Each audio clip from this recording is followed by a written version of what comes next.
The next gen is arriving this year and a lot more people have the new consoles compared to last year. The PS5 and the Xbox One S/X will be on our shelves waiting for the next generation game, considering it has so many exclusive changes. What does it mean for FIFA players and FIFA 22, and how will it change for the next generation consoles? Let's find out. The graphics of the new generation consoles are going to be much better than last year's edition, we all know that. The graphical improvement on the next generation consoles is obvious because of the hardware and the next generation consoles that can support it. Look at this for example. The official screenshots of FIFA 22 shows how FIFA 22 will look when compared to FIFA 21, and it looks really good, and the PS5 shows how the next generation can handle extreme lighting, hair simulations in the same stadium. Upcoming technology and the lighting improvements is changing with the advancements of the hardware and the consoles. The lighting and the detail when it comes to the real time in gaming. The new advancements in the hardware means ray tracing, path tracing for all lighting, and this basically means that your consoles can calculate how the light behaves, bounces around in the real world. For example, a bigger light can yield brighter results and sharper shadows, and a small light can increase the darkness and act as a spotlight. These are the phenomena that we are used to being working in real life, and now they can emulate it inside the game as well. Makes it extremely easy for the developers to achieve realism that we always wanted without limiting due to the engine's hardware. The controls and the changing of the console generation will also change the way we play FIFA physically. With VR on the rise and FIFA delivering maxed out frames in the console, it might be just a matter of time when FIFA or eFootball will be delivering a VR mode. The controller on the other hand is changing with the achievement of technology as well. PlayStation haptic feedback is insane. I don't know if you guys have tried it or had a chance to feel it, but in FIFA it vibrates on every step on the field. It doesn't vibrate, but it feels like a little bit, like just when you feel you are stepping on the pitch. Secondly, if you hit the post, the controller vibrates like you hit a hard metal object, and it feels really authentic. The trigger also becomes extremely tight when your players are tired, and I believe this feature is a little bit frustrating to deal with because it takes too much power to press your triggers when your players get tired. But yes, it does increase the immersion, and that's what we like. Now let's talk about some next generation exclusive features, because we should know them before we go into the game and expect different features on the old gen and the different features on the next gen.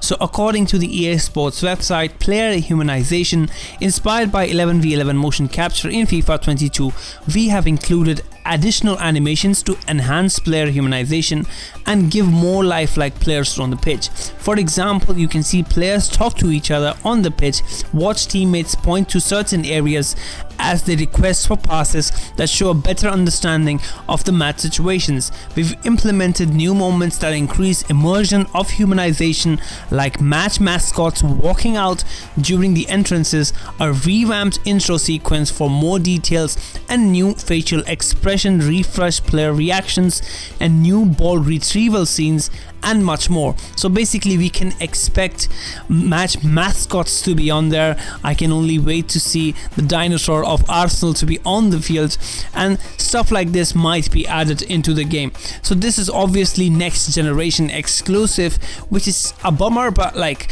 you are expecting that EA are trying to jump the gun on the next gen, which is the pattern they used for 2015 PS4. They did that, so it's kind of expected that in 2021 things will be next generation exclusive. Another feature that they've added is called bigger goal moments. Building on the bigger goal moments from last year, we increased the number of scenes, all with the new animations and cinematography. You can experience new crowd moments, camera angles. The improvements to big goal moments allow you to celebrate big goals with select players as they would do in real life, with substitutes, managers, crowds, and all involved in the spectacle. This is another one that looks completely smooth when you look at it. the composed ball feature, where they take one touch from the knee and the second touch from their feet and move on with the pace of the attack. This is one of the best features. I really like this because PES used to do it a lot in their games and FIFA has now adapted it. To do this feature, they are saying that the player should not be sprinting or holding the RT/R2.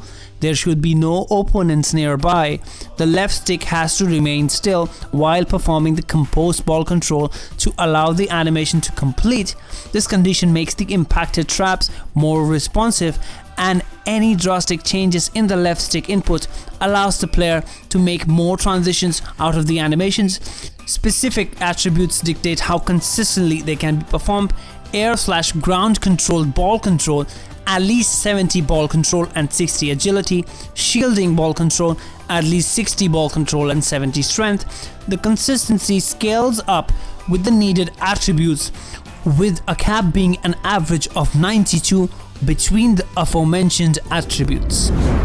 Explosive sprint. Explosive sprint rewards the timing and the intelligence on the ball, giving a player more noticeable acceleration when sprint, that is RT/R2, is pressed during the correct context. The mechanic changes the dynamic of 1v1 situations, allowing dribblers to explode forward and leave markers behind, or empowering defenders to catch up to a breakaway attacker. Explosive sprints can be triggered while already in possession of the ball, or when you're moving with the ball. It cannot be activated during the ball approach. The timing here is extremely important, with explosive sprint only being fully effective when facing and moving forward. If either the player is not fully moving forward or fully facing forward, you only can get a partial effect.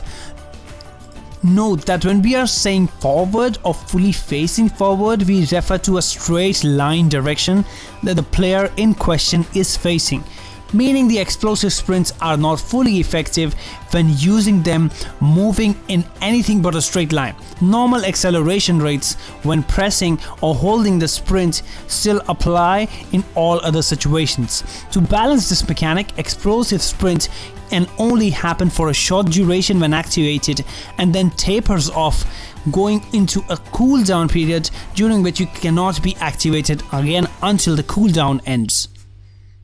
That's the end of the video, guys. Thanks for watching this video, and this video discussed everything secret and hidden away that was not shown in the trailer, so that you guys can make a decision before you buy the game.